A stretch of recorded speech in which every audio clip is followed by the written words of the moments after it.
Good evening, this is Pine Leaf Needles, and welcome to LOTRO Players News, where we take a look at the latest news in LOTRO, and here at LOTRO Players. And tonight we have with us Draculetta. Hey, everybody. Etheros. Hoi hoi. Oh. Raxwolf. Hello, Lotro. Andane. Hey, everybody. Mystery. Hey there. Cithrith. Hello. And our special guest for tonight, Comstrike. Hello, everybody. And hello and welcome back to the show, Comstrike. Good to be back. Yes. And I presume you're here to talk about LOTROCon 3? Well, I thought it was Shochun's karaoke night, but we can talk about LOTROCon 3 as well.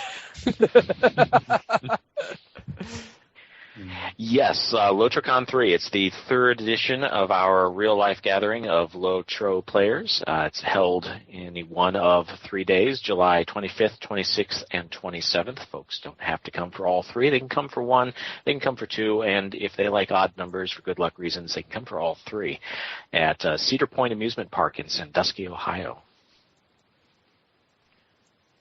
Awesome. Right. And I would like to point out that it's LOTRO players with a lowercase p. Just pointing that out. And I was just thinking, if this is karaoke night, should we be singing the whole show? I was just thinking that Mist needs to be voted off the show. All in favor? I'm not going against Mist. I don't know. If she's willing to do an Ethel Merman, I could get into it. All right. So what is LOTROCon? LOTROCon was something that just sort of grew out of, a group of us, within Landreval server in particular, who had long talked about what a lot of people had talked about, and that was just having some kind of central annual gathering of Lord of the Rings online players. After X number of years, I finally decided, let's get a domain going. Let's try a little bit of organizing here and at least hang the shingle outside the front door just to see if we could get some folks interested in it. Some people might prefer Florida this time of the year. Other people might, prefer someplace in the middle of a big resort. But frankly, it's, an hour away from me and easy to drive to, so I figured I would stick with Cedar Point and Sandusky. But we put it out there, and we actually managed to gather in the very first year folks from as far away as Texas all the way up into Minnesota, and collectively we're even a bit more spread out the last couple of years going into this year.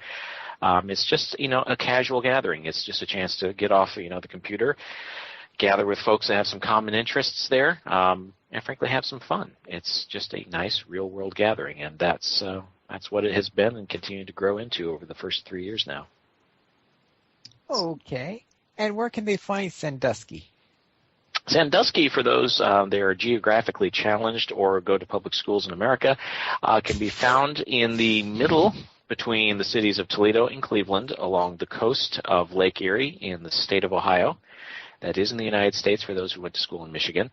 And it is, Sandusky is just right on the shores there. It's locally called the North Coast. It's something of a resort area, water parks, large-scale resorts, and the crown gem of it all is Cedar Point, which has been around for 147 years now, something of a local icon. It's definitely a very good amusement park. I rate it very highly. It is. So that means you've been there before? I have. A number of finally years she's ago. just rating it because, she's never been there before. I was just looking at the pictures and saying, you know what? That is a good amusement park. Yes. It's a mix of history and excitement, and it's a little bit of everything rolled up into one. It has crystal white beach sands. It has old-fashioned hotel resorts that have been around for over 100 years. It has state-of-the-art resorts, water parks, your classic miniature golf, probably the world's best collection of roller coasters, each of which was a record breaker when it was built. You can go and do everything from parasailing to fishing charters to roller coasters to doing Broadway review shows to, frankly, a really cool laser light show and fireworks display at the end of almost every single night. And frankly, the thick-cut potato fries and churros aren't bad either. So how much do you get paid to be their spokesperson? I am just too gun. I have a son and a daughter, ages 8 and 10 respectively, and we have season passes, so we are pretty dyed-in-the-wool Cedar Point fans. But it's kind of an easy place to get hooked on. It gets in your blood. It's a happy place. It's a place you can just lose yourself into for a few days and not have to go all the way down to Florida or elsewhere to get to. Awesome. It's part of growing up in this area. I will say that. So when you've grown up in this region, Cedar Point is the thing that you do when you're a kid or a teenager or a college kid, or frankly just local when you have kids. And it's a good place. It caters to the adults and the kids alike equally. And if you're into wooden roller coasters, they have the world's best wooden roller coaster there. It's true. Indeed. The Mean Streak is amazing. Mm-hmm. It is a backbreaker, I'll give you that. It is huge. It is right on the absolute tip of the peninsula, and you go up over 170 plus feet up into the air, literally hanging out over the water, you feel like. And if you like slightly more sedate wooden roller coasters, that's the 50th anniversary of the Blue Streak, which is actually at the front entrance of the park. But we do have a lot of events there too. So it's not just going to be the roller coasters, though. It wouldn't be a LOTRO gathering if there weren't some somewhat contrived sometimes events that we hook into to do as a group as well. So we have the Golf Thimble Classic, which is the miniature golf contest we do on Friday evening. It's something of a blood sport. When you get LOTRO people used to running around Middle Earth with swords and they're starting to run around with golf clubs, things can occasionally get a bit out of hand. But we even have a trophy on it. I've defended my title here for the last couple of seasons. I have a group from the kinship flock of Schmeagles who are promising to come out there, and I think they are going to engage in single combat to keep me from winning this year. But so we will be going to Famous Dave's as a group. There'll probably be about a dozen of us saying they're chewing on ribs, various meat products and whatnot, and celebrating the event right after that. The next day we're going to have a single combat skee ball tournament in a massive, 120-year-old building that's probably the greatest video arcade left on this earth. And then late in the day, we're going to gather in a place called the Trail Tavern that serves local craft beer and wines, and we're going to have a massive Lord of the Rings online and Tolkien trivia contest, which we are going to replicate in-game afterwards. And I don't know how many hours we're going to be at that, but it depends also how many beverages are served probably, but we're going to keep at that. And with any luck, Verizon wireless service providing, we're going to try to do a Google Hangout while we're at that. So that's something I'm still experimenting with as I get out there this summer, but hopefully that's going to work. All right. And what's this Dinos After Dark? They just started that, and my kids are rather fond of that. They have it's something of a lagoon in the middle of the park, and they have a bridge over to it, and they have life-size dinosaurs, animatronic dinosaurs over there. So nothing speaks Tolkien in Lord of the Rings Online more than I think roller coasters surrounding large animatronic dinosaurs myself.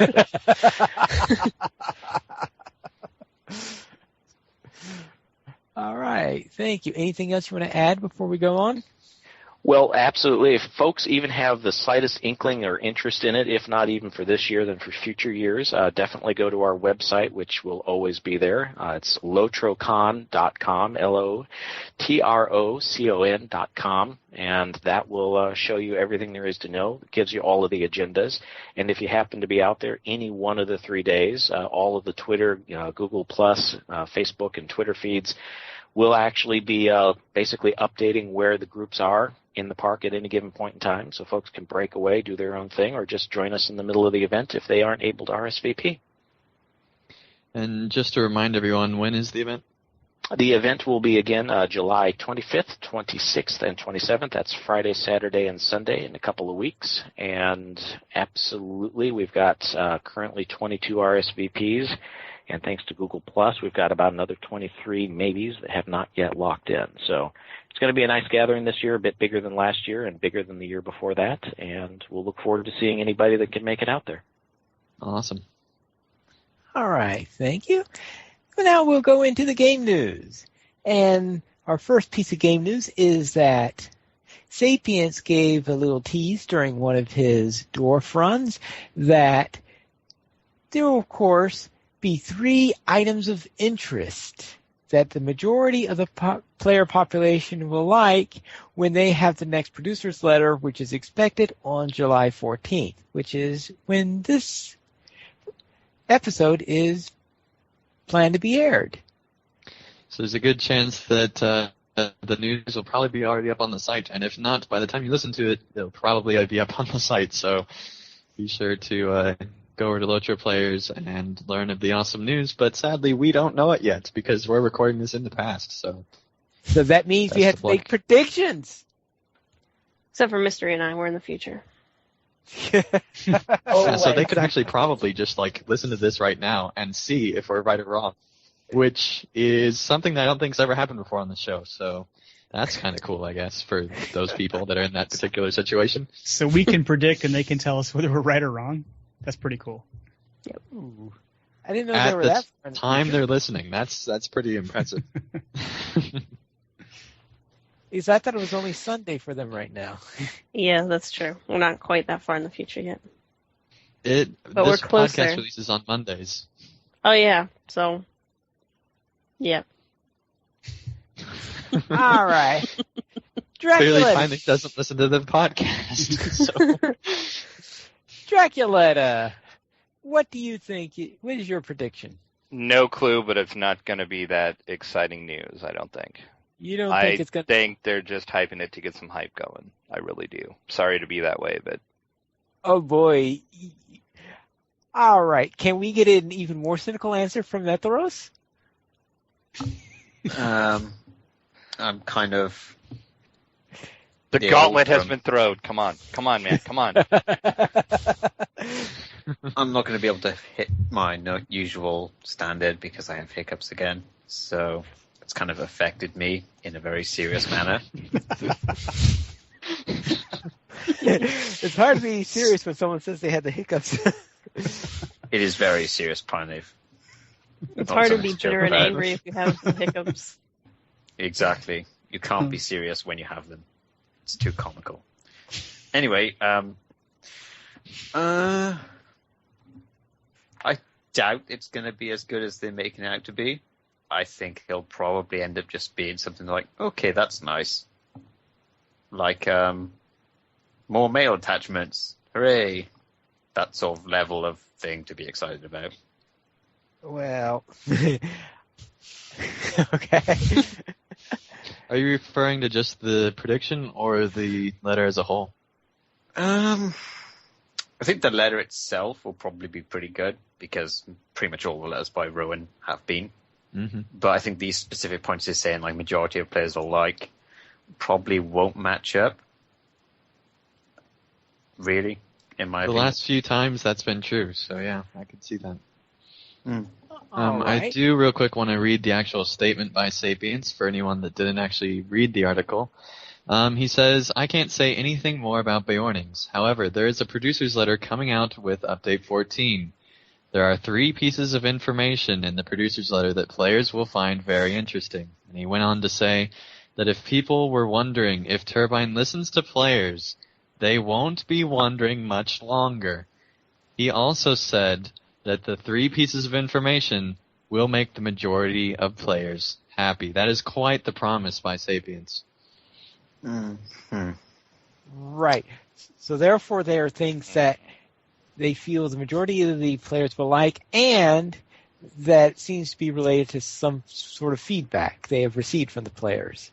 And at least one of them is related to Beornings, and that's about Right. all. Whenever people on the stream were asking about Beornings, he would say, I can't answer questions about Beornings, but there's this producer's letter coming up.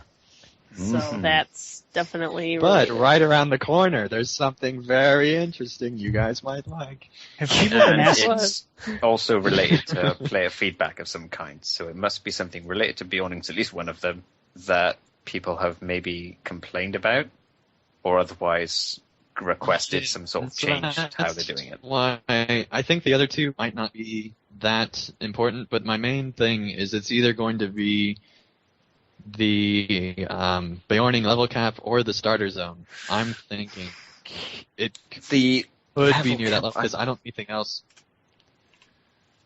I just Beorning related thinking- that's had player feedback, to be honest. Yeah, I'm just thinking with the level cap that I think they pretty much explicitly said that. To be clear, I think when you guys are talking about level cap, you mean starting level for the... Yeah, starting level, yeah. I presume. Okay. Yeah, they said that if they were going to make it start from level 1, they would have had to push it back to next year. I don't remember when they said that exactly, but I'm pretty sure that was saying... Exactly. So that would mean they are going to push it back if they're going to do that.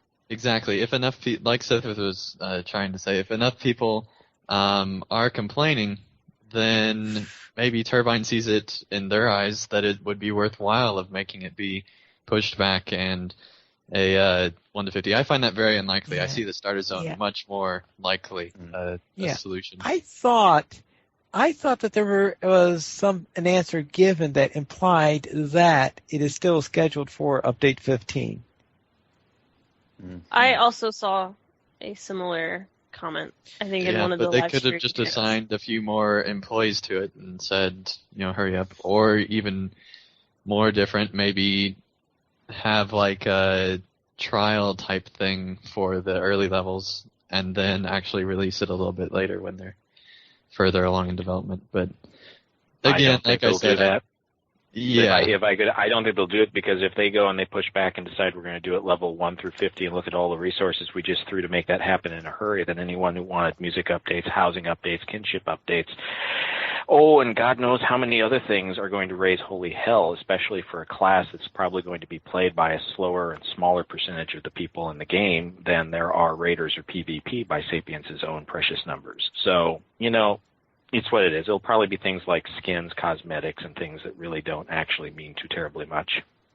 And in my opinion, you just nailed it on the head. All this is it's bait and switch to get everybody off of the faux pas they made with saying that raiders only make up half your game, and they're getting a lot of negative press. So now is it a faux pas though? Now we're going to dangle a little carrot out, and so people are going to start talking good about LOTRO again. I think it might be a faux pas to admit and say that just because of the ire. I whether think it's true or not, it's probably... The thing is, the point is, I think I see with that is they've been saying that same thing pretty much constantly. Right, but they hadn't been saying it like that.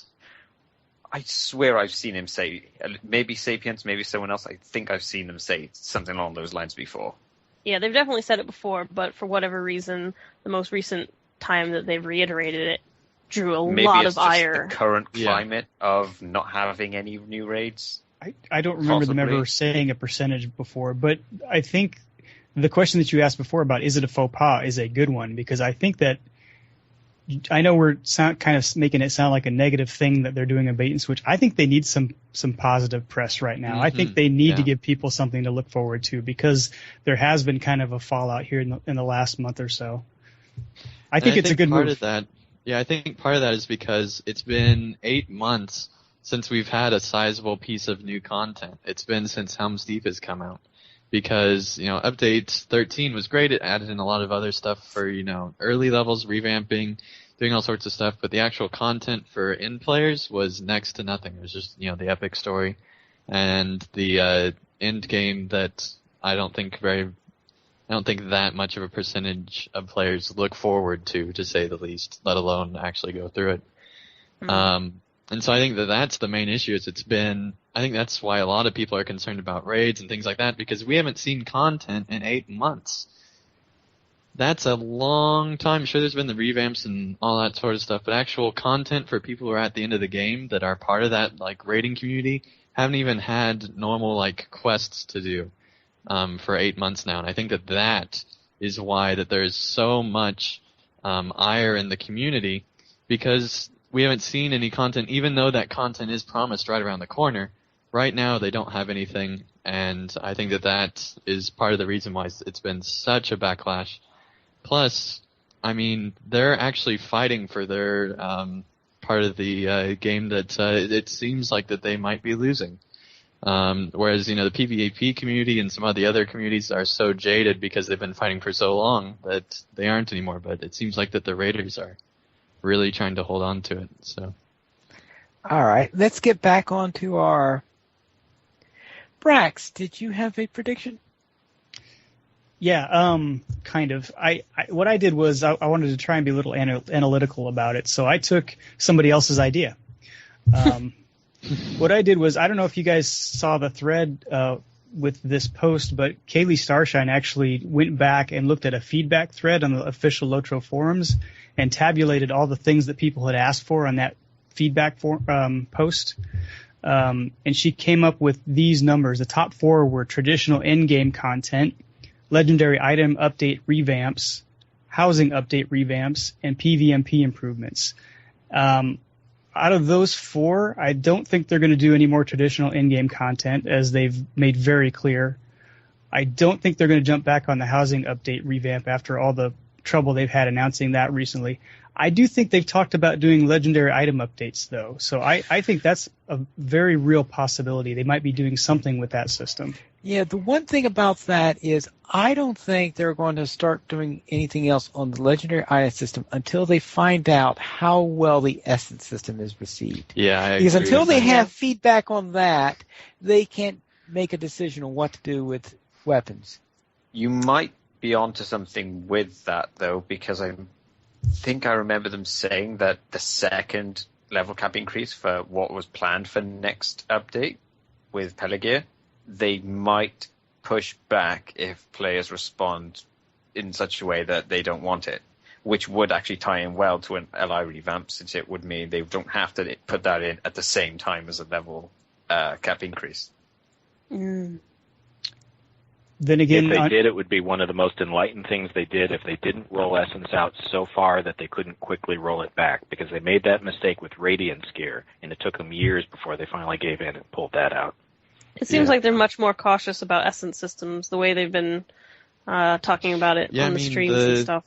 The current implementation that was on beta, you can't really tell what the system is because it's not implemented very far into it. And they talk about how there's going to be like a lot more things added, but right now it just seems like it's hardly there. It seems like almost a nuisance because there's so little of the system there that it seems like more of a hassle than what it's worth. I think the number one thing they've kind of tried to be clear with this is that it's not LIs. That is like they constantly say that whenever people bring it up, or whenever they bring it up, it's not grindy like LIs, and that's the thing they've. That's the thing. Across. It's hilarious. They're like, we promise it's not grindy and it's more fun than LIs. Yeah, I suppose it's at least a progress that they're admitting LIs are having problems right now. Yeah, but I wonder how much money LIs are making them in the current system. With all those buffs and boosts and things they have those sales pretty often. I'm wondering if they sell really well during those. They could, if they revamp the LI system, I'm sure they could find a way to like monetize it and make it profitable without making it the complicated mess that it is right now. Yes, but I'm wondering if they're willing to risk it 7 years into development. Well, I mean, for the longest time, after they did their initial LI update after free-to-play launched, pretty much from that point onward, the only statement they would give regards to LIs is that they think there were no problems with it that they needed to address. And that was like for years they had that same stance. Yeah. It was only until I think maybe when Rowan came back that they kind of changed their stance to, there are some changes we would like to make and we're discussing them. It was very like kind of snapping that they suddenly decided that there were problems that they needed to address. Yeah, because even in the class changes, they were like, oh, we'll have to change some things with the LI system, but only because classes, traits, and stuff are getting switched around, not because there's a problem with it or anything. But now, since Rowan's been about. And another thing to point out here is that they never said it was going to be something that was implemented with the new update. They might just be announcing something for the future. Yes, true. That's quite true. And this could be something that doesn't even come out until, because they've mentioned stuff for 2015 already, so this could be promises even after that. If they're promising like raids or something like that, I mean, it could be something that doesn't even come out till 2016 or even later. I doubt there will be anything in there that will be that significant there after 2015. But yeah, you never know. It's hard to gauge what is happening. Well, yes, but making promises past 2015 right now, I think, will be the thing tough. is with Rowan going so far ahead into the future. With regards to that tally that Brax mentioned by Callie Starshine, they were actually discussing this with Andang earlier today about whether, when Sapiens mentions something, at least will be things that the majority of players will like, whether he meant the forum majority, in which case those statistics are actually quite enlightening, I suppose, in terms of what it could be, or whether he meant the majority of players as a whole. Yeah. I think it's what he believed was the majority of the players. I do not think he meant the forum. In itself is kind of hard to gauge, because I don't know how you could possibly get an accurate estimation from all corners of the game. Yeah, and the word we kept coming back to was that this is what Sapiens thinks most players will like, being the key word. But the problem here is that their main source of feedback is the forums. Yeah. Which, as we know, is very much not accurate. Well, how else do they get feedback? Well, they have. I know they said that to get the numbers for like how many people rate and all that stuff. Like they rely on their how much time count spent. I think that's in certain kind of areas. the big difference of they have a lot of different statistics for what players do, but not nearly as much for what players say or what they want. Exactly, and especially for the Bjorning figure, they have literally no statistics in game that could tell them about what players would like. The only thing I could imagine, like the only piece that we don't really, besides what other metrics they're using, but another piece that we don't really know is what they've been talking to the player council about. For all we know, they've been talking to the player council, and the whole player council for this year is like, this is dumb. Do not start Bjornings at level 50. Yeah. Or something. I could see that. That's a good point. I forgot about that. But they also turn around and try to tell us in the forums that the Players' Council is not intended as a representative group. So it's who they think is of value to give them feedback, not who actually knows what the hell anybody cares about. All right. Andang, do you have any predictions on this? Yeah, I'm gonna go ahead and lock in. I think it'll be I think the Bjorning related thing will be the Bjorning starter zone. I can't see anything else that has had player feedback unless it's something that like the player council thought of that. Because the thing is, we know so little about Bjornings that I can't think of anything else that we could be giving feedback that players would like. So that's my vote. It's either that or the level increase, but I think that would take a lot more work. So. Missed. You rang. Oh, there we go. Did you have any predictions? Honestly, no. There's a lot it could be, and a lot that it probably won't be. I do think, I'd have to agree, maybe the LI system. But then there's other stuff as well, so hard to know exactly. Yeah, and I think it makes it harder, the fact that it's 3 things. Or at least 3, I believe you said. Mm-hmm. In their second response, that it would be at least 3 things. That will I know what it won't be. Mm-hmm. And it's easier to answer what it won't be than what it will be. So. Well, yeah, I guess you got a point there. Citra, then, do you have any predictions? The optimistic side of me says that it'll be something like, Bjornings will start from level 1 or get a starter zone, or they're going to totally revamp the LI system. But the cynical side of me is saying that it's going to be like, guys, guess what? Bjornings turn into bears or something. It's not going to be that. Well, honestly, the thing is that's really jading this type of a statement is the fact that Sapiens said that most VIPs were asking for the mail system of like the thing being able to click and access your mail from anywhere. I don't think that that's the most requested VIP thing, and if it is, then it sure shouldn't have been marketed like Sapiens was doing it, in my opinion. Well, because it caused people to go crazy and think of like all these different things that VIPs would be getting, and then it turned out to just be the mail system. And I agree, Pineleaf. At least I assume I agree with where you were going. I don't think that it'll be something like that, but because of that type of a statement, it definitely leaves me jaded as to what this might actually be. Well, first of all, he said what the majority of the players would like, so therefore it's not something related to VIPs. But the thing is, nobody really knows next few zones for free, though. I think that was one thing. was the main thing they were talking about the VIPs getting more in the next few updates. Right, but he made another statement where there's a new thing that we're going to announce that's a new system for VIPs that is the most requested thing that VIPs have been wanting. Okay. And then that's what it was. And so if most players, now he's saying, most players want, so I'm wondering what most players want in Sapiens' opinion. So Well, it'll be interesting to find out. Comstrike, do you have a prediction? Well, I think it'll be Germany over. Oh, no, I'm not wrong. Well, I honestly think that Sapiens is a good guy, but he is caught in a position where, he can say the majority of the players mean this, but what is the majority? Oh, well, we don't talk about subscriber numbers. We don't talk about this. We don't talk about that. So it's whatever they decide the number means or whatever the group is, and ultimately it's totally irrelevant. I take the standpoint with this game that I'm just taking it for what it's worth and what it is, and whatever it becomes is whatever it becomes. It's at a point where it's almost irrelevant this long into the run what happens. Either you like the game or you don't. Enjoy it for what it's worth, and don't stress out over what doesn't become from here on out. That's a good point. Yep. all right. And I'm sort of pretty much stumped myself because I can't really think of anything that would be fitting, because usually when someone says something and makes a prediction on there, I'm thinking, it can't be that because of this reason. But of course, I said the same thing back when they were saying there's a new class coming in. I said, nah, yeah, it can't be the didn't Bjornings. think it would be Bjornings at all. And then it was Bjornings. Yeah. But Pine Leaf, if the majority of players were Pine Leafs, then wouldn't the thing that they most want is a new skirmish?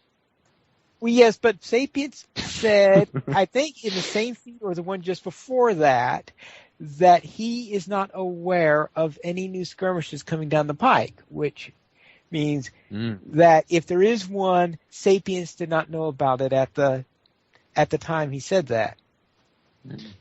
And can we take a quick side note? It really surprises me that Turbine isn't more focused on skirmishes, because I see a lot of players that are interested in doing skirmishes and do them quite a bit, especially on Imladris and some other of the servers that I've been on, where there's just like constantly an OOC and different things, people wanting to do skirmish raids and things like that. And, they make $4, assuming you don't buy them bundled, they make, almost $4 in Turbine points for each and every skirmish they sell. And I think for the development cost, that probably has a pretty good trade-off. So I don't know why they haven't been focused on more skirmishes, even in like older areas or something like that, because I think it'd be a great way to help them sustain their income a little bit more. Well, and I think the thing that's really the great thing about skirmishes is that you can do a skirmish with any number of people pretty much. So, like, a skirmish is good for a solo player or a raid-sized group of people. So, basically, any kind of player can partake in a skirmish. The major pro of skirmish being how flexible it is. Of course, the downside of them is the same. Flexibility also means that they can't be too complex or have too many different parts to them. Otherwise, it's going to be really awkward to make it that flexible. Which is kind of a big downside I've found with skirmishes, at least, is that they tend to be pretty samey. Yeah, and some people complained, for example, about the end of Battle in the Tower because there's a strong story element at the end of that particular skirmish. But after you've done that skirmish about 20 times, they're saying, all right, get on with your speech. Yeah. Now, of course, as you can see, some people are coming up with some rather strange responses. Fredolas, for example, he left a comment giving his predictions for the three, and as you can see, it's not exactly what I call unlikely ones. Like, there will be a new lair raid similar to the Turtle, available for 1,495 TP. Well, watch that be what it is, though, Pineleaf. It's a heck of a lot actually, more that's likely probably the most than, reasonable of the three that he gave. Yeah, it's a heck of a lot more likely than a full-on instance cluster. Oh yes, I would or say even that. Beorning's 1 to 50. Honestly, I mean that'd take a lot of work. Yes, but a small raid like the Turtle is something that is actually possible, because they're saying because it's certainly not a multi-boss raid or anything like that, or an instance cluster. Or even like if they're going to make like a couple of 3-mans or a 6-man and a 3-man, something like that would probably be fairly reasonable, I suppose. At least compared to like making a raid, which obviously is a lot more complicated. Well, yes. Well, and in fact, Sapiens himself said that a raid is many times more complicated than a 3-player instance. And in fact, I believe that the Epic has 1 or 2 that could be run as 3s or something like that. Mm-hmm. Yes, there's some sort of setup like that, yeah. Right. Okay. His second was, this raid will only be playable by Bjornings to highlight the multiple combat roles, avoid complicated class balance issues, and simplify loot tables. I think the majority of the players would be thrilled about hearing that, so I strongly doubt that one. Some raids better than no raids, finally. Gotta But take this low. And its price for Bjornings, $14.95.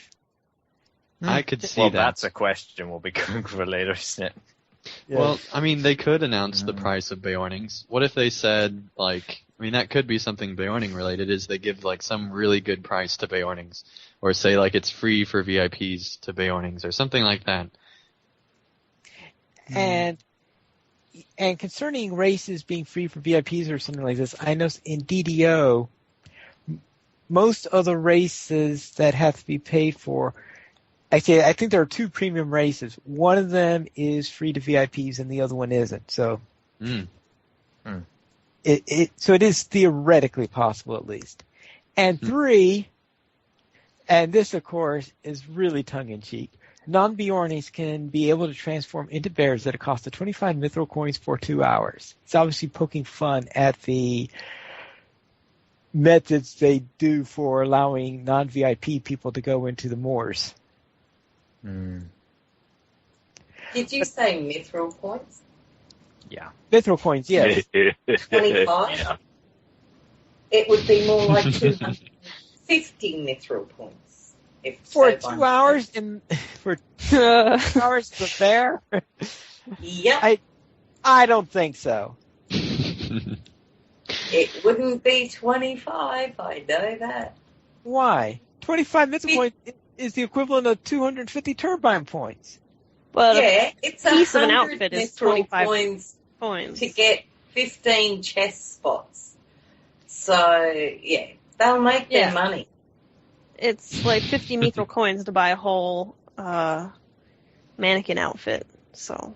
Yes, but I think that 250 mithril coins would cost more than the cost of the class in the first place. Can I just point out that we're actually arguing about the cost of mithril coins in Fredalus's mythical thing that'll probably never happen?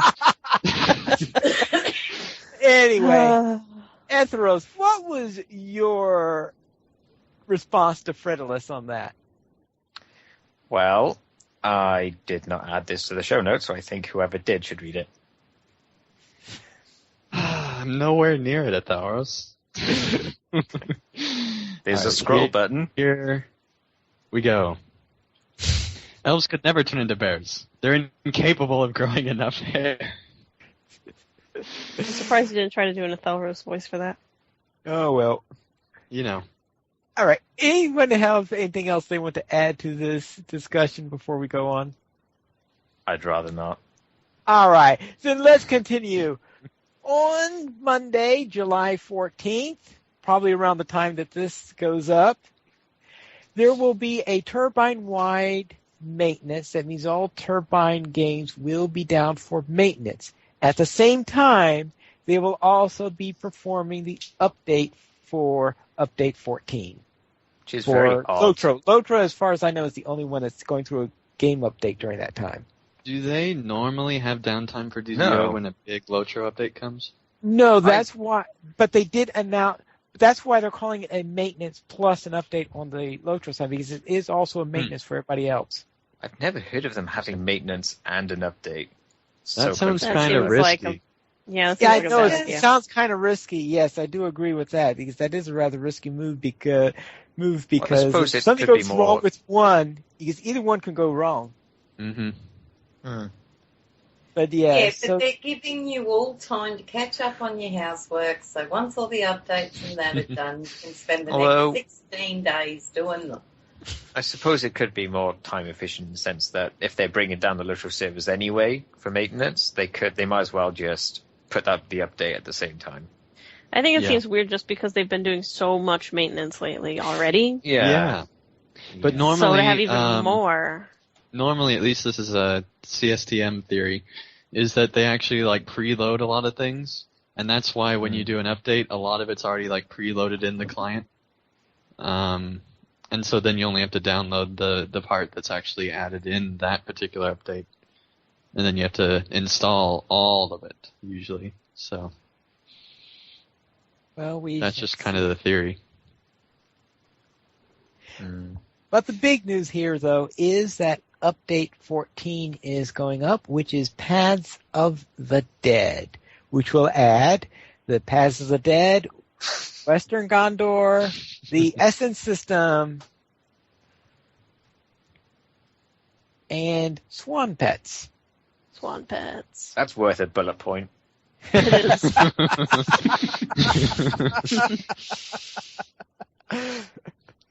I think it's kind of interesting how the update's called Paths of the Dead. I'd just like to point that out when Paths of the Dead is such a small area. It does have the group content, but it's a pretty small area. You don't even spend much time in there. Well, there's the group thing that they're going to have as well. Yeah, I haven't done the epic, going through the quest, they really get you out of there pretty quick.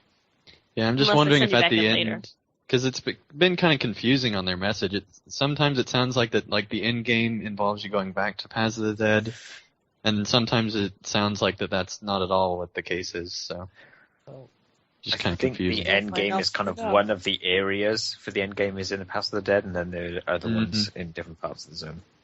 Yeah, but it'll be interesting, I guess, to see how much of the story is based on Paths of the Dead, I guess, because that could influence the title. Yeah. I presume. Probably because going through the Paths of the Dead is a very important part of the story in here so that we can get to the other side.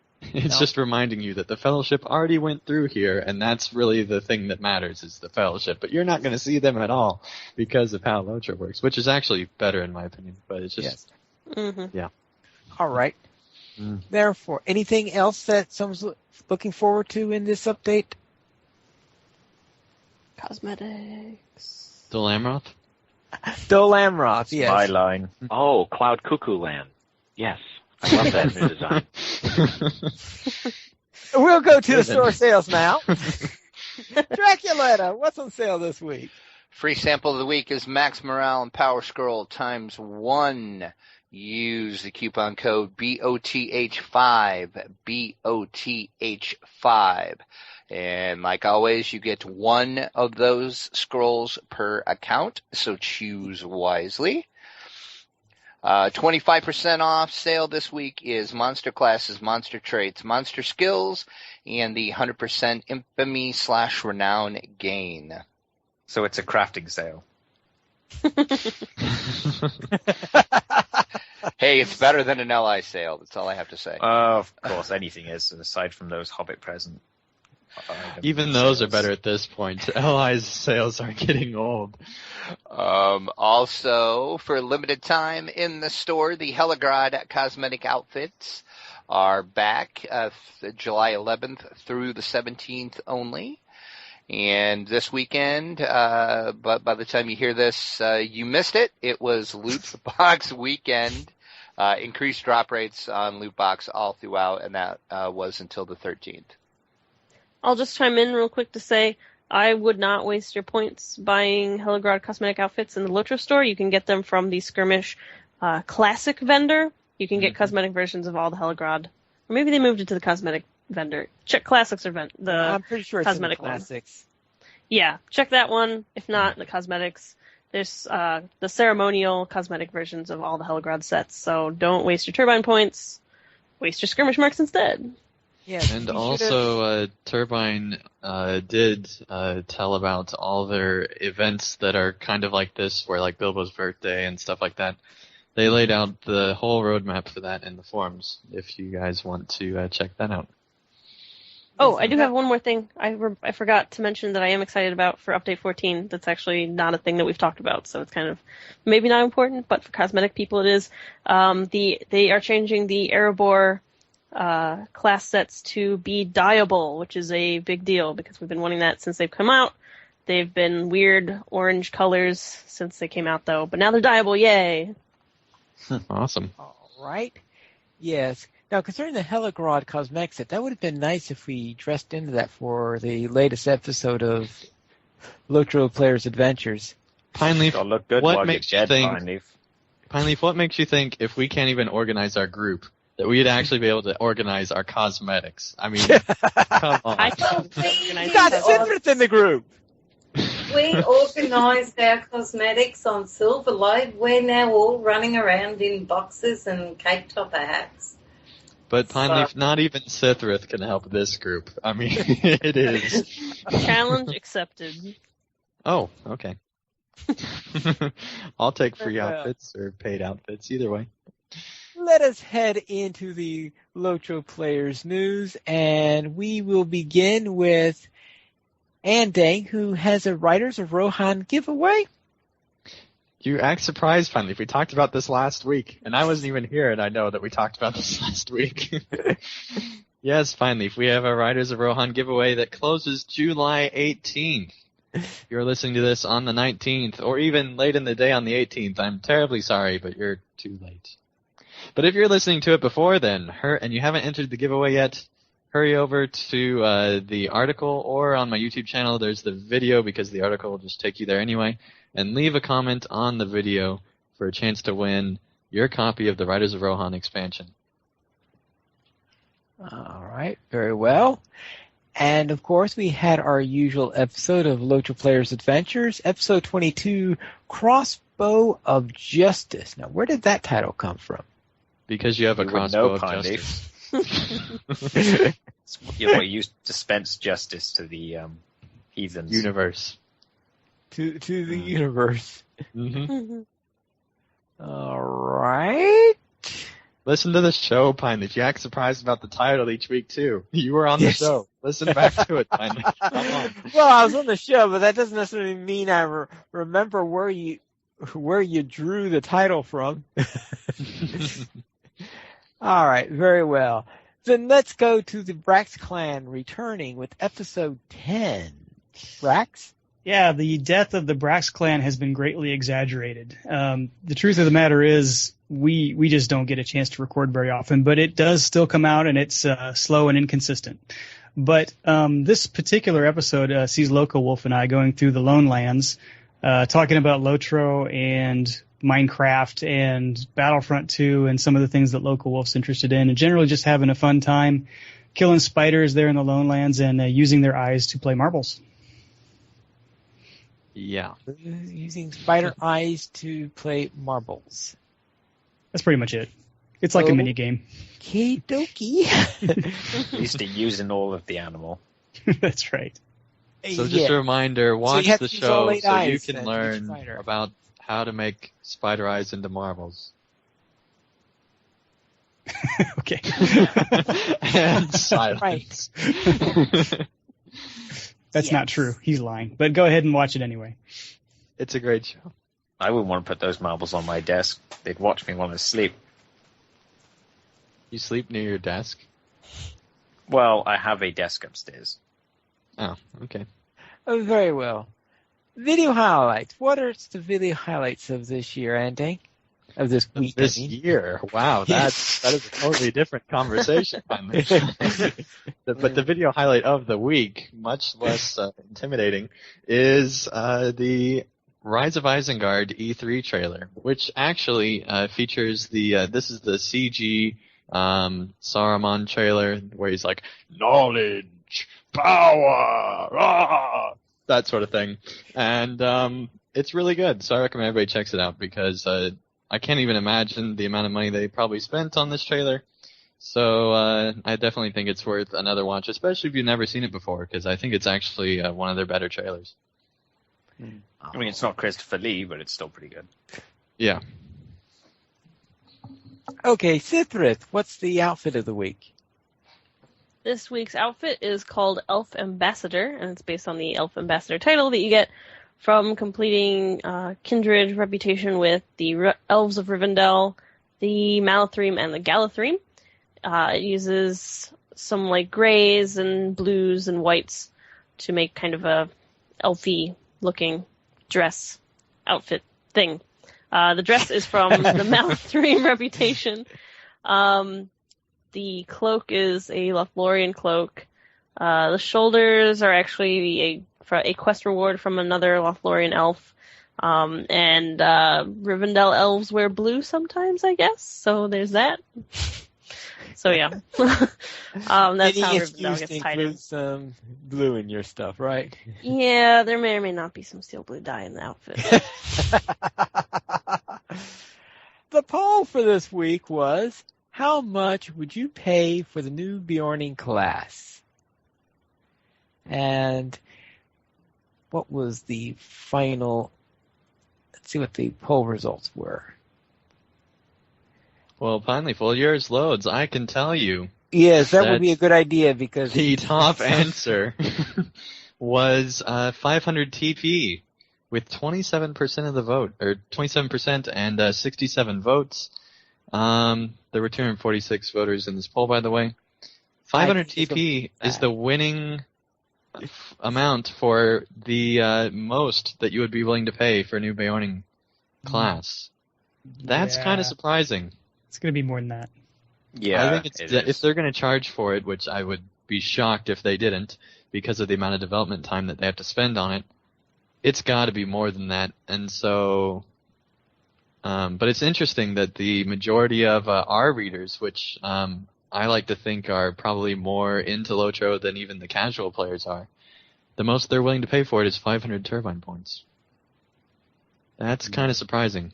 But really close to it at 25% is 1,000 turbine points. So those two are kind of neck and neck. And then the none, I don't want to play a Bjorning, is right between them at 25% as well, with one more vote than 1,000 TP. So I don't know. How much do you guys think you would pay for the new Bjorning one? What's the most you would pay? Athelros. I would I wouldn't go above 2,000.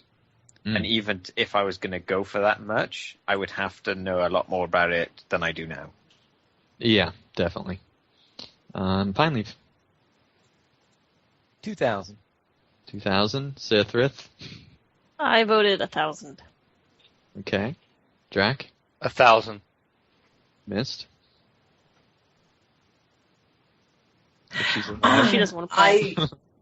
No, I'm on mute. So, the most I'd pay really is $750. Okay. Oddly Not specific. An option in the poll, but good to know. Rex. $1. Well, I'm sorry, but I didn't see the poll. It's in the show notes, Mist. Come on. I think probably about 1,500. I would hope for 1,000, but I would pay up to 1,500 probably at the most. So I was very optimistic in that I was thinking that the Bjorning is exactly what I want it to be, which is very optimistic. But I answered 3,000 TP. I don't know. I was one of those 5 people that answered 3,000 TP. Yeah. It's the very bottom amount. Yeah, but, it's going to be at least 1,000. What's interesting is that the numbers were actually in order. So they started out at 500 TP and went all the way up to 3,000 in order of vote count, with none being the second result. So I mean that's pretty surprising how it's pretty much in order. So. If we're doing predictions on how much it's going to be, I'm going to say it's going to be 1995. Yeah, I would agree with that. So yeah, 2,000 TP. Yeah. Yeah. Maybe with some sort of bundle deal of some kind, possibly. But yeah, other than that, it's going to be 1995. It just seems to fit the best for what they would make you pay for. Especially with it being 50 to whatever the cap ends up being, but not including the 1 to 50. And also at this time, not having a starter zone when this poll happened, that might change by the time our listeners are listening to this. But even that's not for sure, obviously. Yeah, I'd like to add a caveat to my answer. It's like I'd pay up to $1,000 based on the information we currently have. $1,000, huh? Well, those New Zealand dollars aren't worth much, apparently. It's true. Oh. But no, 1,000 turbine points, not dollars. Now I'm lost on what I was going to say. Sorry. Yeah, but no. If we get more information, like if they go into a beta test and I get to like beta test them and they end up being like super duper amazing, yes, I'd be willing to pay more turbine points for them. But based on the information that we have now, 1,000 is where I'll stick. Well, I presume we're going to find out more about it before. I mean, like more compelling information that would make me want to play it. Right, yeah, and I'm guessing that this producer's letter, or a few weeks after this producer's letter, we're going to start getting some information about Biowarnings coming through. It's more than just the small amount that we have. I don't know. I have a feeling we're not going to know too much until we get a lot closer to going up onto Bull Roar.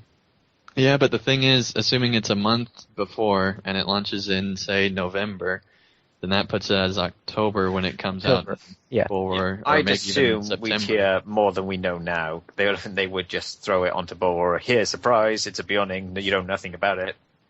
Yeah, I mean, usually with It's not the expansions- first time that's happened.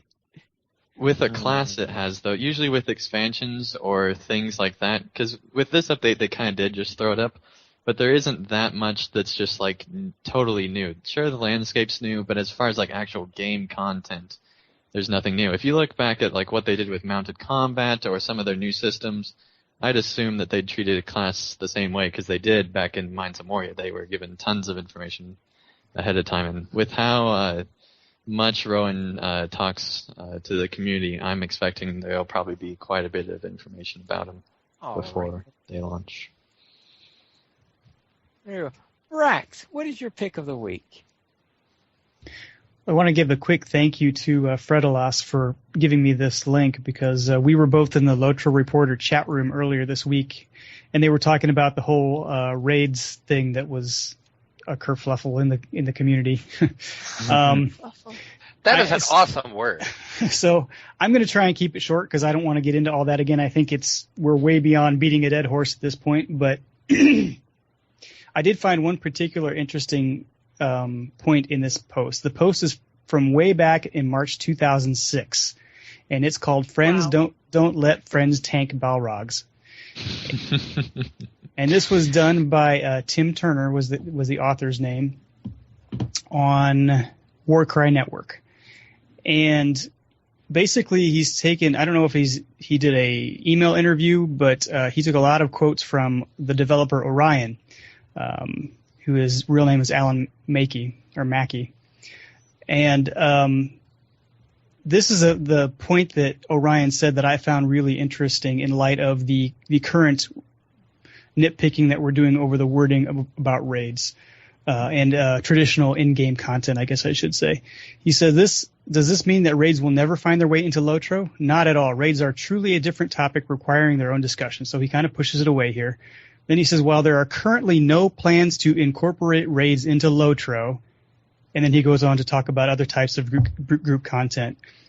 Now, why this is interesting to me is because this means that when LOTRO was launching in 2006, 2007, they did not plan to have raids. In their short-term roadmap, they did not have plans for raids, and yet they came anyway. So I think my point here is that what they're saying right now almost mirrors this exactly. We have no current plans for traditional in-game content. ...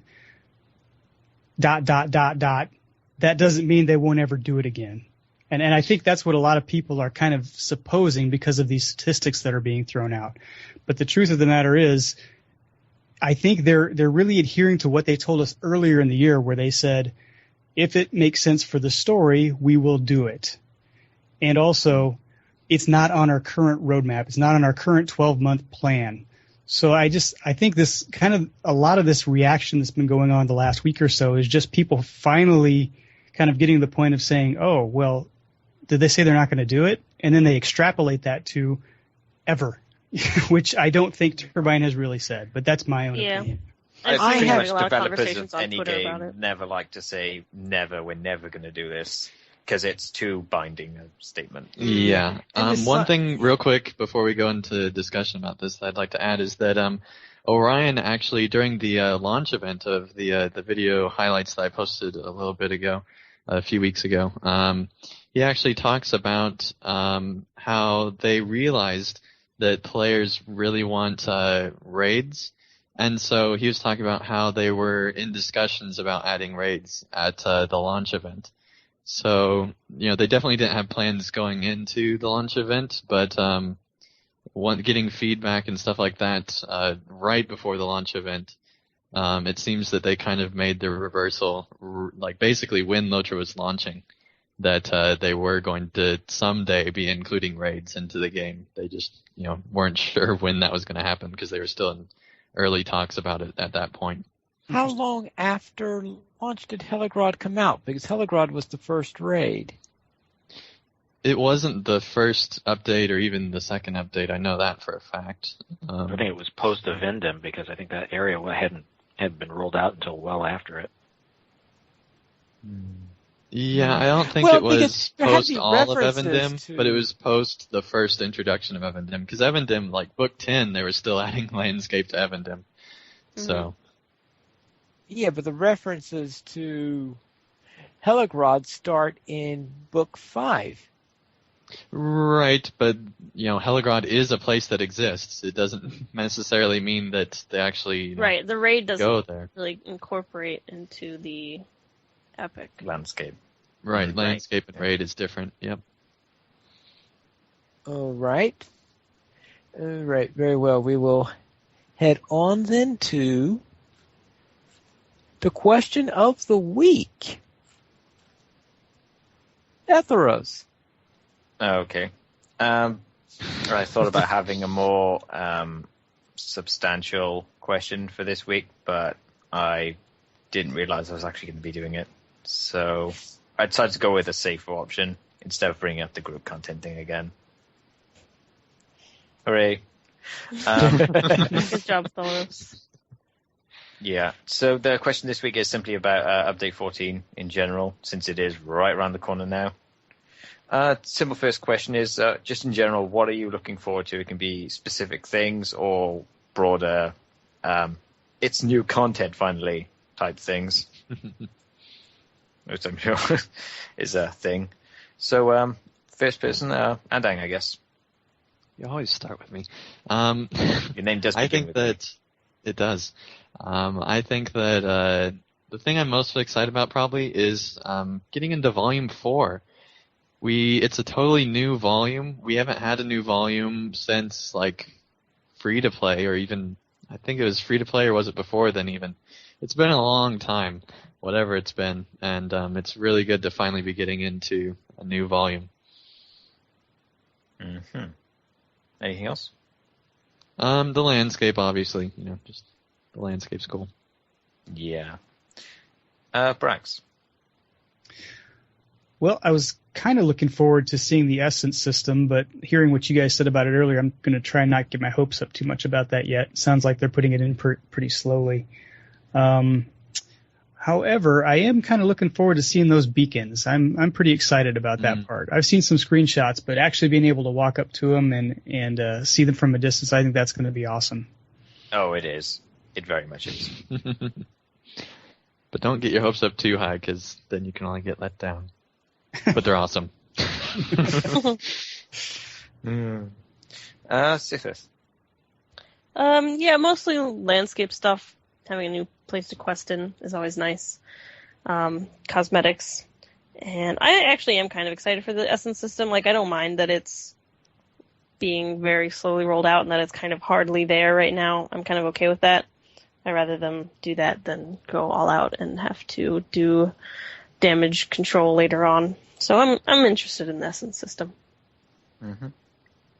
Is there anything else people would like to add that hasn't been mentioned? The silence says no. So next question then. Is there anything coming in this update that you either are not happy about, or maybe there's something you would have liked to have seen in this update that isn't coming? I guess we'll go backwards this time, Pineleaf. Anything that I'm not happy about, or well, obviously I would have liked a new skirmish, but I wasn't expecting one. So, but as for anything that I was really expecting in this launch, I can't think of anything that I don't want, because, all right, I'm going to give the Essence system a chance because I'm hoping that the Essence system may someday give us a means of getting rid of the LI system. So Yeah. Just That hope would be it's nice. better. we hope. Yeah. Yes, that's the problem. From what I've have to seen hope. of it, it seems to be much less complicated, thankfully. It is, but I think it's too simple in its current implementation to even know what they're wanting to do with it. So, Yeah. let alone I'm what okay it with will simple, actually though. be. So. Yeah. Drac. Not that I can think of. Nothing, eh? Nope. Okay then. Comstrike? Well, I was hoping for a skill that would allow us to get, the entire server a Coke and teach it to sing in perfect harmony, but no, be disappointed on that. Landscape. I'm looking forward to the landscaping. The more of it they could add, I'm just looking forward to seeing it crafted in the usual high quality way I've always enjoyed, and that's usually what I'm up for. Anything you might not be looking forward to, or do you would have liked to have seen, aside from, buying Zero Coke? I wish they hadn't bothered with the Essence system unless it is indeed going to be a successor and a usurper to the LI system, because it kind of goes back on what Rowan was saying about wanting to finish systems, not add systems. And I would rather see them finish one or fix one rather than try to add one as a substitute or some kind of overriding capstone to something that hasn't been finished. Yeah, that's a good point. Anything else people would like to add? I would not like to see more of these end-game regions. I think that they could trade off with every other, basically do one a year instead of doing this twice a year end-game thing. I really don't like that much. I don't like dailies in general. And I really did not like them with Update 13. I think that that's maybe the worst implementation of the system, to be quite honest. Well, especially since I would say it's in the middle of festivals, nowhere. actually, that are worse. Festivals Because they are were actually worse, something but that were already good, and then they made them bad. but festivals are something like a whole different thing and don't come with updates. As far as things that come with updates, I feel like that they could just do one of those a year and be done with it, or just get rid of the whole system entirely. I don't know what the numbers are and the number of players that do them, and I'm wondering if they're just doing them because it's there and it's solo content and they're just trying to finish the area and get the gear, or if it's actually something that they legitimately want to do. I'm wondering what the percentage of players actually really do enjoy that, and I know some do, but it's just I don't know if that's anywhere near the majority. I know this time around they've tried to incorporate more of the fellowship type. I know there's 3-man and 6-man sort of repeatable type things going on in there. And that's better. Into too much, which is an improvement at least. Because doing any kind of content in this game with friends is more fun than on your own.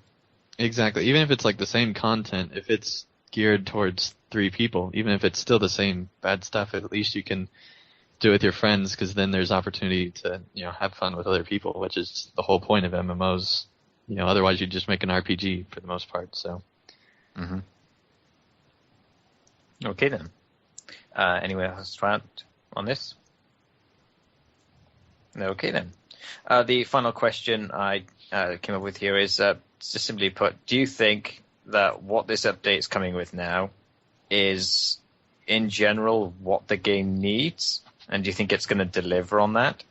Or do you think that people will end up concluding, in general, that this is kind of maybe lackluster or isn't giving the right type of content? Andang again.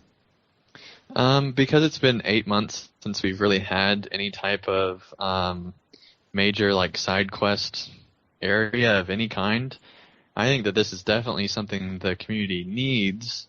I think the community needs a lot of stuff right now, but I think that this update is definitely going to help out a lot, because it's been a long time since we've had actual like real content that we can sink our teeth into, and this is even like a 5-level update, so that's quite a bit of content.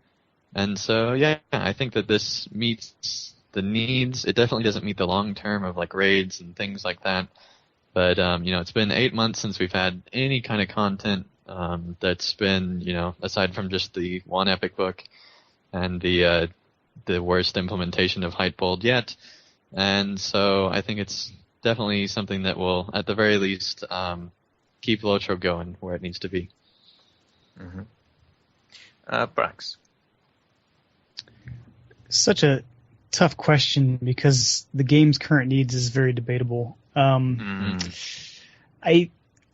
think that there's going to be some problems regardless of what they do if the update falls short of an expansion, because people are going to compare this to everything they've gotten previously at this time of year, which is a very large update. I don't know. I think it sounds like they're playing to their strengths. They're doing the landscape. They're doing the epic. These are the things that people always say they love about LOTRO and the reason they play LOTRO. So I think from that standpoint, they are doing the right thing. They're going to continue to get feedback about in-game content as long as epic battles don't live up to the promise. So there's always that. And I do think also that something that was mentioned in one of our comments last week, or maybe the week before, talked about, once again, going back to the traditional in-game content, that it's not necessarily, the reason that games still develop this content, even though it's played by a very small proportion of the players, is because there's kind of an ecosystem within the game that is supported by all of these different ways of playing. So I think they're going to struggle by deprioritizing some of these things, not only for a small percentage of the community, but for everybody will be affected in some way. Even the people that don't fit into that 10% or that 4% or whatever that percentage is, are going to feel the deprioritization of traditional in-game content. So that's going to be something that they're going to have to live with as these things come out. So, I mean, I guess as we say, will it deliver? I think in some ways it will deliver very well.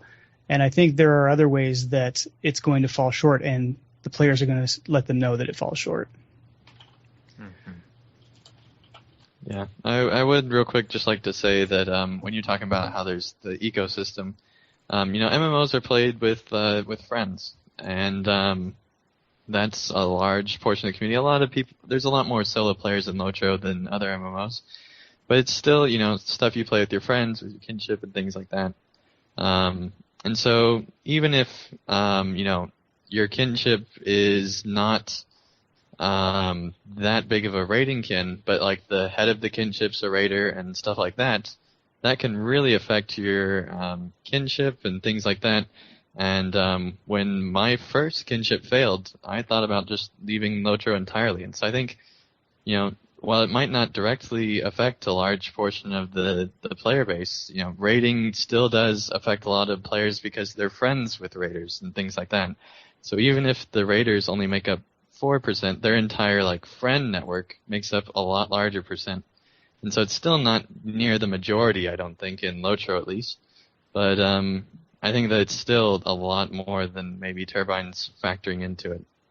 But as far as profitability, yeah, it's probably just 4%. To be honest, I've always been kind of skeptical of the belief that raiders are kind of having this impact to the game community as a whole. I'm sure there is some, like any kind of aspect of the player base does. I just kind of get the sense that, especially on the forums, they seem to have a belief that they are more important to the game's survival than they really are.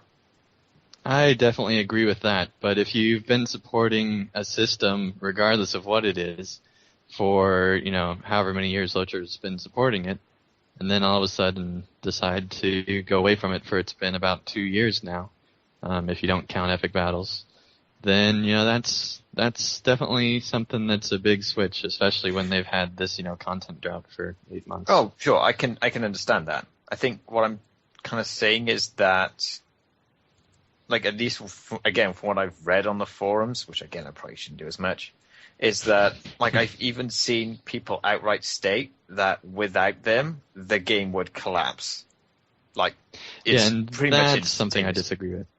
Yeah, that's something I definitely disagree with, but I think that it could affect, assuming that them focusing on the solo play and, the story and things like that doesn't add in extra players or even, sustain the players that they might lose from getting rid of raiding, it will affect their profit margins and things like that.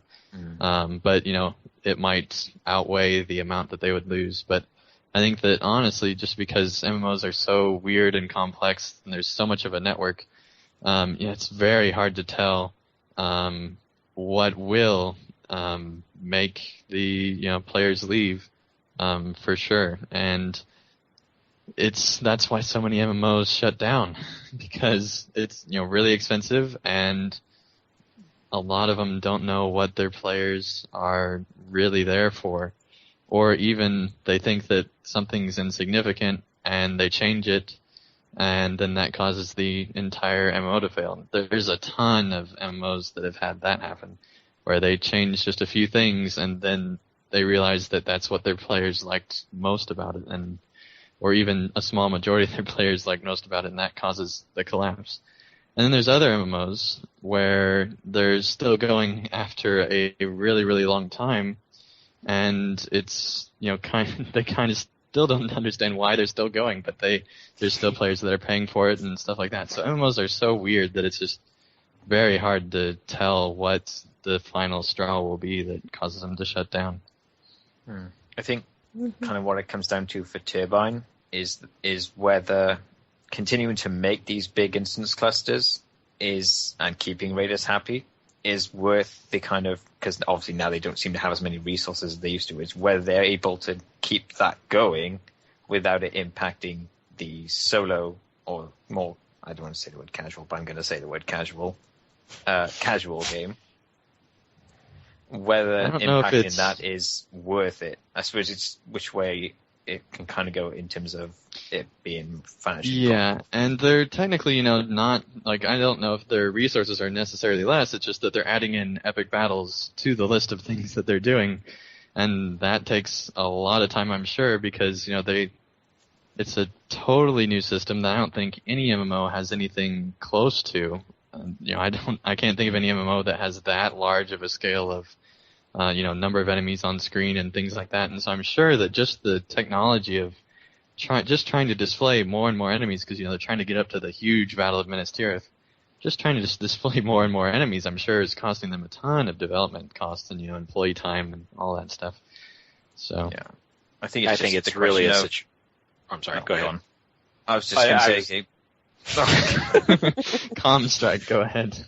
Yeah, I think it's the origin of Rowan's insistence that they need to finish systems rather than to add systems. I think the essence is probably on the docket well before he even took back over. But with big battles, I think it's a doubly critical thing, exactly because we are basically from here on out only going to places where you have big or epic battles. And if they do not get this system right and fix it, and most people generally seem to feel that the system is flawed or just is not up to its full potential, at least not to where it needs to be for the long term. If they don't get it fixed between now and the middle of next year, they're going to be sitting on real estate where they can do nothing but big battles, not traditional raids, but big battles, and have a system that's still so rejected by the raiders and by a lot of casual people that they're going to be in trouble. So yeah, I think maybe that's probably why the raids are off the table and are going to be for a couple of years, because they've got to spend the time to make this right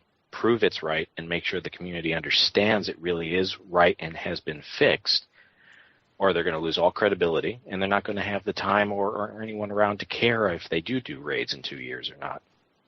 Yeah, the question really is, though, if they've already lost that credibility or not with the system. And, I mean, there's a large majority, well, maybe not a majority, but there's a large amount of players, at least on the forums, that seem to just not like them at all. I know just pulling our podcast, you know, it's really just Atheros and maybe one other person that really likes the system, but everyone else is just either okay with them or really doesn't like them. And so, you know, I don't know if they've already lost people. It'll be interesting to see what they come up with in Update 15 or whenever that next Epic Battle comes out. That'll be a good way of seeing how much progress they've made towards making and addressing the player concerns that have been made. Yeah, I think that is really going to be their last kind of chance with Epic Battles, because they spent kind of like 5 months, you know, trying to make them better and fix them, and you know they're still doing things to try to improve them even now. Just the like original ones that they came out with in November, so, you know, 8 months ago. They're still doing things that are just trying to like back fix those. Plus they're building new ones and trying to figure out how to do, you know, Minas Tirith just as a city, let alone Minas Tirith as an epic battle, and you know. All that stuff, it has to be costing them a ton of money because it's just stuff that really is in uncharted territory. No other MMO that I know of has tried to do things on that kind of a scale before. And it's going to get really, really expensive for them, and it'll be interesting to see where things go. All right. Anything else on the question of the week before we go on? I don't think so. Very well. Then one amendment to something that was discussed earlier. I checked the patch notes from the update in June 12, 2007, and it notes that Heligrod and Ivendin were added in the same update. Okay. You said June 12, 2007, so that was just 2 months after? Yeah. That was Book 9, the first update after the release. Okay, that's pretty quick after, considering that they weren't even sure they were going to do them leading into release.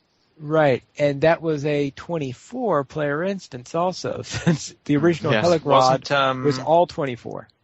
Wasn't the housing system also kind of a last-minute, let's just throw it in type of thing? It was, but they also Yeah, but that's even later. Yeah, right. Yeah, but they also had an obnoxiously large team at that point because, you know, they were...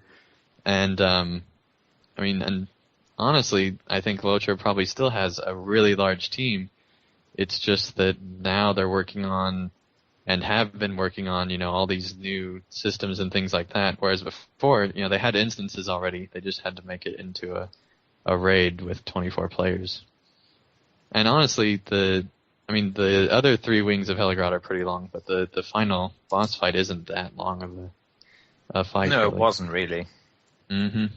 So I can see how that could have come out quickly. And I'm wondering, you know, a lot of players are asking for like these long like raids like what we got with Tower of Orthanc, but I think realistically if they do want something, they'll have to start asking for something a little bit simpler and then proving to Turbine that yes, we will pay for this content, and then you can get those bigger raid clusters and things like that, maybe, if everything goes right. All right, very well. As for donations, we have a donation from Scott for $10 or more to LOTRO Players. If you also would like to support LOTRO Players, you can go to the donations page where you can help support the podcast on LOTRO Players and also help support the site. We have $5 and $10 mentions where you can donate and get a mention on one or all of our active podcasts for an episode, depending on the amount. For $5, you will get a mention on the podcast of your choice. For $10 or more, you will get a mention on all of our active podcasts. As for feedback, we don't have any reviews this week, but we'd love to receive some, and you can leave them in the feedback section of iTunes.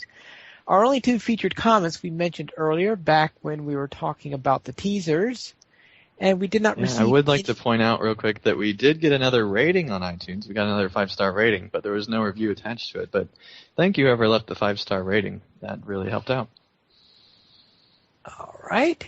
No emails this week, but if you can leave us an email by contacting us at lotraplayers.mymiddleearth@gmail.com, and you can also follow us on Twitter, LotroPlayers @LotroPlayers, Andang @PVMP_Andang, Braxwolf @Braxwolf, Sithrith @Sithrith, Draculetta @Draculetta_72, Etheros @Etheros, Liticate @LilicateBuggins, Mystery @MysteryXOX, and Pineleaf @PineleafNeedles.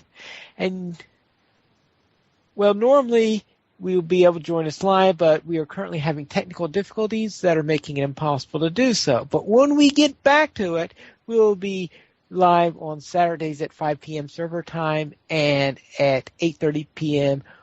Saturday for the Lotro Players News. And you can join us.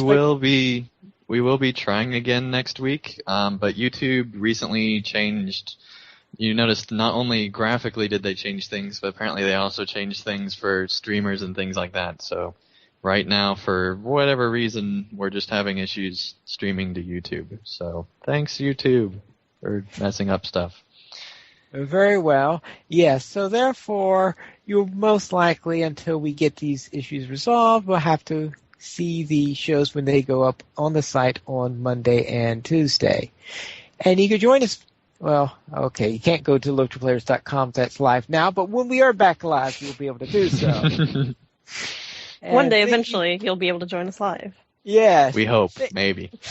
Right. Thank you for watching, and that's all for tonight. So until next time, this is Pineleaf Needles reminding you to skirmish responsibly.